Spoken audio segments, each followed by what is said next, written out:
Welcome to Monaco and welcome to a yachting cluster.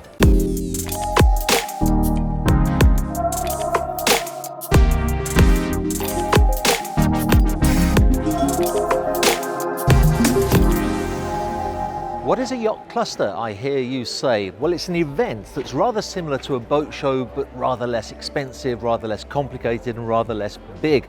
It's an opportunity for brokers to get together and look at the yachts that they have for sale, the yachts that their colleagues and competitors have for sale too.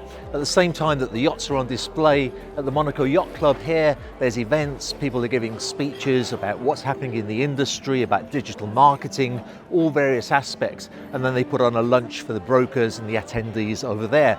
We're not here for lunch though, we're here to have a quick look at some of the yachts that Northrop & Johnson have got on display, and actually this year over half of the yachts on display are with Northrop & Johnson.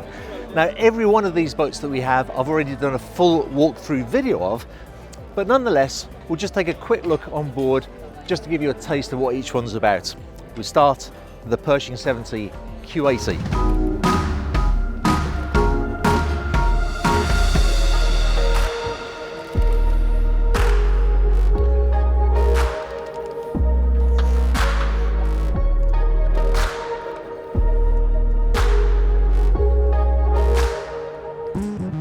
So for those of you that haven't seen the full walkthrough video, this is a Pershing 70. It's got the new styling, which include these structures here on the side, superstructure. Interesting, it's not actually just for styling, but these also serve for giving some protection from the elements when you're eating here in the aft deck. And rather interestingly, they say as well that when the yacht's underway, it causes a wind flow that prevents water from being sucked back up into the aft deck, which can often happen. All kinds of weird things happen with airflow when a yacht's going at high speed, and often water vapor and droplets will suck back into the aft deck. That stops that from happening. Inside we have a gorgeous, typically Pershing, typically Italian design, lovely soft fabrics. This is almost certainly Poltrona Frau, which I know is a company in Italy that Pershing worked very closely with. Clever design for the table. This coffee table actually folds out and becomes a lot bigger. It also lifts up and lowers down. Is that correct, Dario, or am I talking nonsense? Does the table lift up and lift down? Yes, it does. It does, I thought it did. As do the tables on the aft deck. This is Dario, the captain, and I've forgotten your name? Hayden. Hayden, who, by the way, for young viewers of the channel who want to get into yachting and become a crew member, you're living the dream, really. Yeah. There's nothing else you'd want to be doing. And how old are you? 17. 17 and working on a Pershing, so not bad.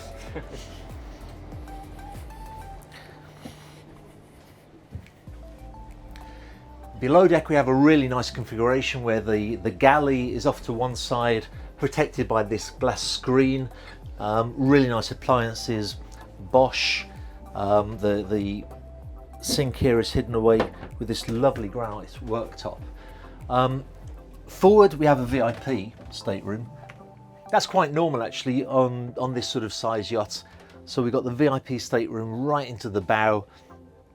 Nice sized bed, beautiful finishing, high gloss surfaces, interesting textures, lovely head there for the VIP cabin. We have a twin cabin here, and the entrance to the bathroom from the cabin, it also has a second entrance here, so this also acts as a day head. And then, for good reason, the master stateroom, the owner's stateroom, is really quite spectacular, taking up the full beam. You know, these yacht designers and yacht builders really know what they're doing. They know it's the owner that's going to actually pay the money for the yacht, so they do want to give him or her a very special area, and this is indeed very, very special indeed. Lovely big windows in the side. I've actually been in a Pershing at high speed in the master cabin when it turns, and it's really quite exciting because they can get this window completely underwater. That's how tight these yachts turn. That's how good the hull design is. Beautiful bathroom here with kind of a slate look to the back of the shower. And then let's go back up to the main deck.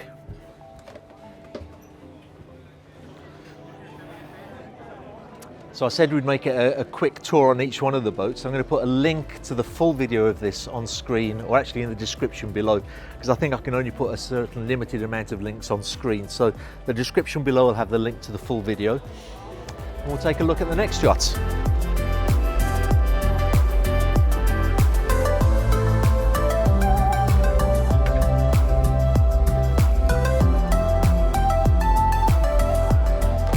So now we're on Reveille. Reveille is an AB92, so about a 92-foot yacht. Some similarities here between the two. Both have chosen to use this aft section of the aft deck for sunbathing. And this, of course, is also a seating area for people who are dining in the cockpit, whilst the transom door opens and you can keep the tender inside there. Obviously, it's a little bit of a bigger yacht than the Pershing. Hi, Mirek.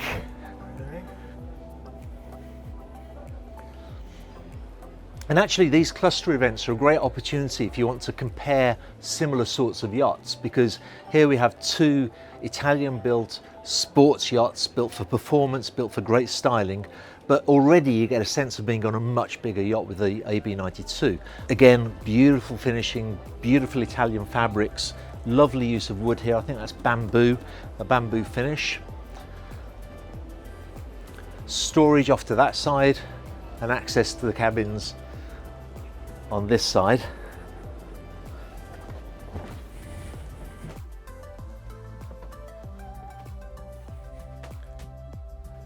So I'll see if I can find the light switch in here.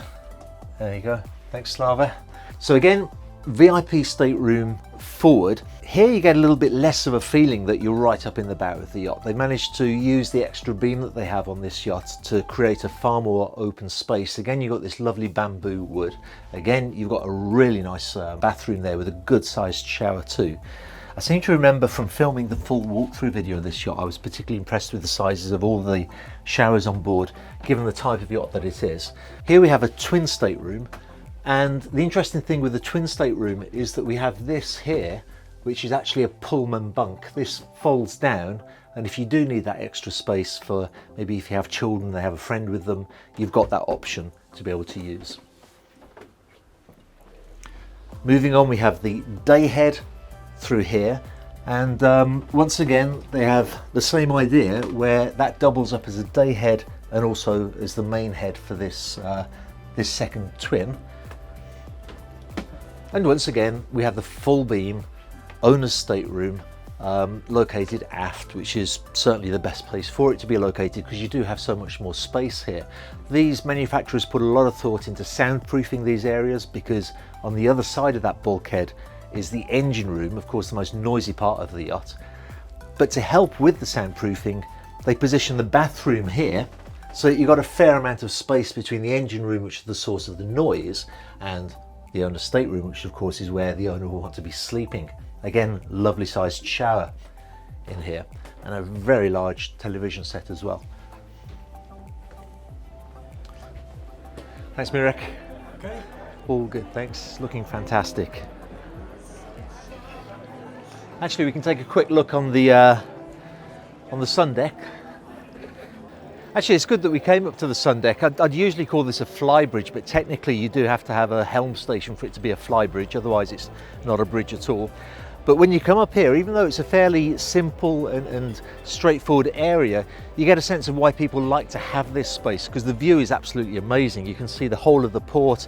If you're at anchor, you've got beautiful views of the bay, something that you don't quite get to the same extent if you're in the aft deck. So if you're looking for a yacht of this sort of size, and you like the sporty low profile look, it's not a bad thing to make sure that they have this sun deck as well, which I've noticed a lot of the other manufacturers, as yachts develop and evolve, a lot of the manufacturers are starting to offer this even on smaller yachts too, because they understand that they can do it without spoiling the profile of the yacht, but it's a very usable, livable area.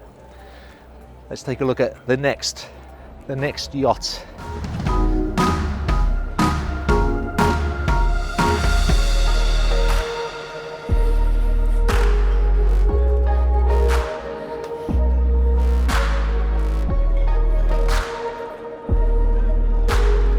By the way, once again, I'd remind you that the full walkthrough video will be in a link in the description to this video. So if you've seen a little bit here and you want to see more, click on that link. After you've finished watching this video, of course.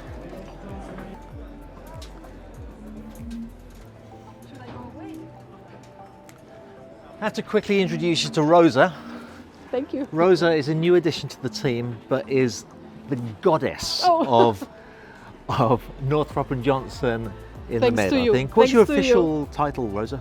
Well, I'm a manager of administration, and I'm responsible for the assistance work, and so we have to improve service level for brokers. And yeah, I mean, we have a lot of work, so I have a lot of things to do for administration coming from the US for Europe, and reorganize the team of assistants. And Rosa gets stuff done. If you ask Rosa something, it's like it's done, and it's done with a smile, and often she'll blow kisses at us. Oh, thank you. Makes our lives very happy. Unlike Speedy Gonzalez. You are like Speedy Gonzalez. Thank you. Thanks, Rosa. Bye. So the next yacht that we have on display at Northrop & Johnson at the cluster is just the two of us. Now this is built by Sichterman, which is a really unusual niche shipyard in the Netherlands, who are building using mostly aluminium rather than fiberglass. Typically yachts of this type are built from fiberglass. This is built from aluminium. They feel that it's more sustainable solution. They feel as though it's a better quality. And I have to say that actually, generally speaking, yachts built from aluminium do have maybe some quality, some advantages to the quality over fiberglass. But let's take a quick look around.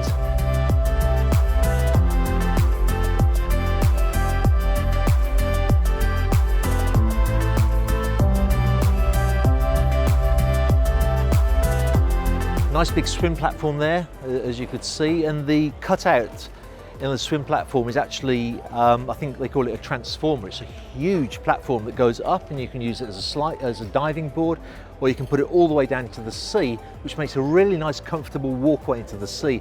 If you think that some of the older yachts, they used to literally have like a stainless steel ladder which they'd put onto the swim platform and people would climb down into the sea. It worked, but it wasn't as comfortable or as elegant a solution as this one. Hey, how's it going? Good, and you?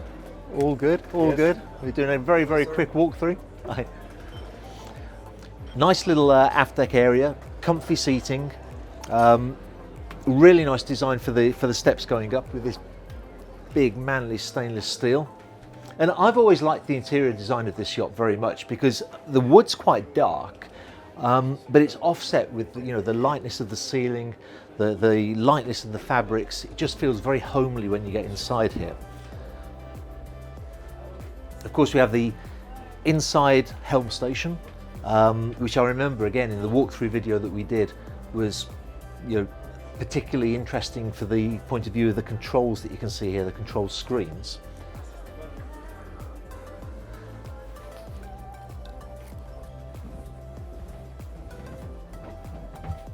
As you come down the steps, you have the galley off to the starboard side. Melee appliances here, another certain YouTuber would certainly approve of that. Very nice, high gloss finish, easy to keep clean, very functional. VIP stateroom in the bow.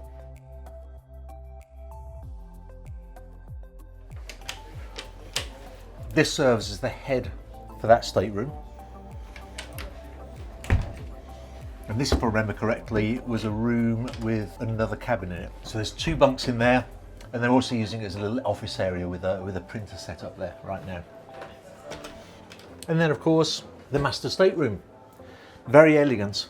Unusual setup because as you walk in, you have the bathroom immediately to the one side.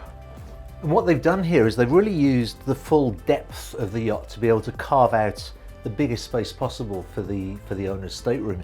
As you see, there's steps going down here, and that's because we're pretty much right in the bottom of the boat here, so they're trying to use, and just successfully have used, all of the space that's available to them. They've done that as well by not just having the steps, but also having a multi-level ceiling too. It works well actually, yeah. And for a yacht of this size, this is a very, very respectable master stateroom. Again, good closet space here. Now this is a proper flybridge because you do have the helm station here as well. Again, a lovely area to be able to really enjoy your surroundings to the full. A little area to be able to make yourself a snack and do the washing up afterwards, and a great seating area. It's a really nicely thought out yacht, very, very nicely thought out yacht, and I really hope that during the cluster lots of brokers come to take a look at it and propose it to their clients. That's the purpose of this event. Again, you won't be surprised to hear me say that I'll put a link to the full walkthrough video in the description below this video. First lady, the passerelle is up. It makes me wonder if perhaps the crew are having something to eat, but we can just hop onto the swim platform.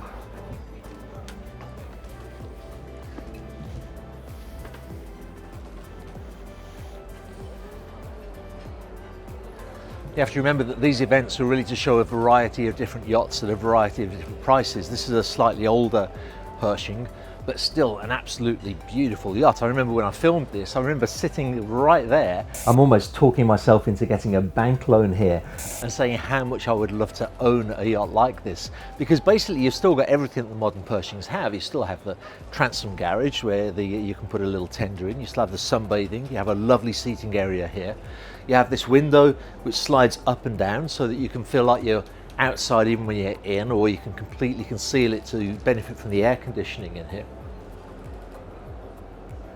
Beautiful styling. You have the little galley down to the port side, which is a sunken galley down there. And let's take a look at the staterooms here. No surprises here. The VIP stateroom is in the bow. Simple. There's the expression there in English about if it ain't broke, why fix it? And in fact, this is a perfectly acceptable solution, a place to put your friends. Actually, I was at the home of a client in Germany many years ago, and he had a big party at his house, and he had a yacht of a similar size to this tied up behind the house, and I ended up sleeping in the equivalent of this cabin on that yacht, and it was great. I felt like I was in a 5-star hotel practically. There's something about sleeping on a boat that's very, very pleasant. Here again you see a similar thing where as the hull shape changes, the manufacturers use the depth of the hull to take this few steps down and be able to fully benefit from a decent sized twin stateroom too. They have their own little television here as well. I think too that this benefits from the fact that there's the stairs down on the other side of this bulkhead, so by sinking the level of this cabin they're able to tuck the second bunk underneath the stairs, and again works very, very well.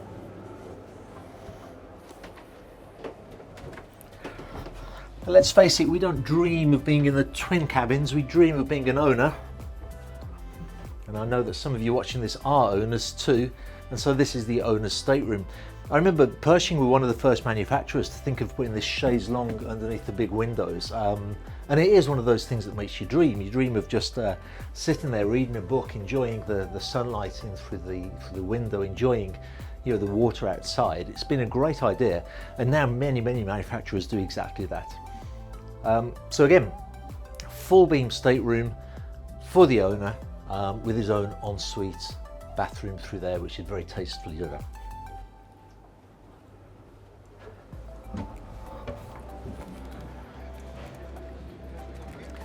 And last but by no means least, again built by Sichterman, is Libertas One. This is the smallest of their offerings. I remember sea trialing this. It's an absolutely lovely yacht. It has Volvo IPS drives. It's a great sporty boat that you can have a lot of fun with. Let's take a look on board.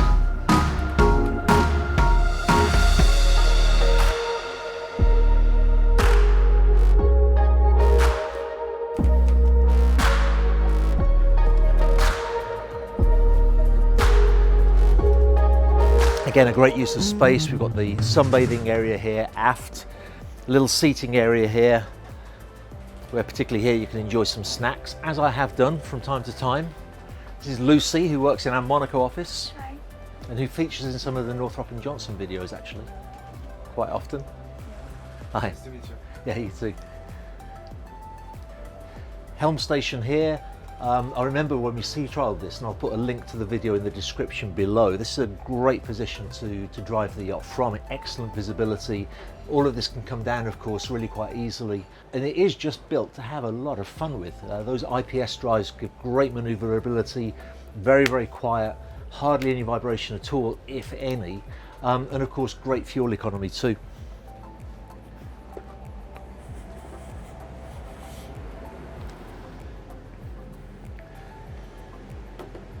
Now, one of the things with Sichterman that's quite different to the other yachts that we've looked at is that whilst the other yachts are production yachts and you really can't do too much to change the layout, Sichterman have always been very keen to say that they will change the layout. In this particular model, they've opted to have the chair here, which has got something almost like an aircraft feel to it, with two big armchairs here. If you wanted to have that as a big bed, you could. As it is at the moment, there's a bed tucked in behind Slava, who's filming at the moment. You can really swap and change this area a lot. They're actually quite keen to work with clients who have their own vision of what the boat should look like, and that's rare in a boat of this size. Thank you very much. You're welcome, Mr. Joseph. That was the quickest ever boat tour.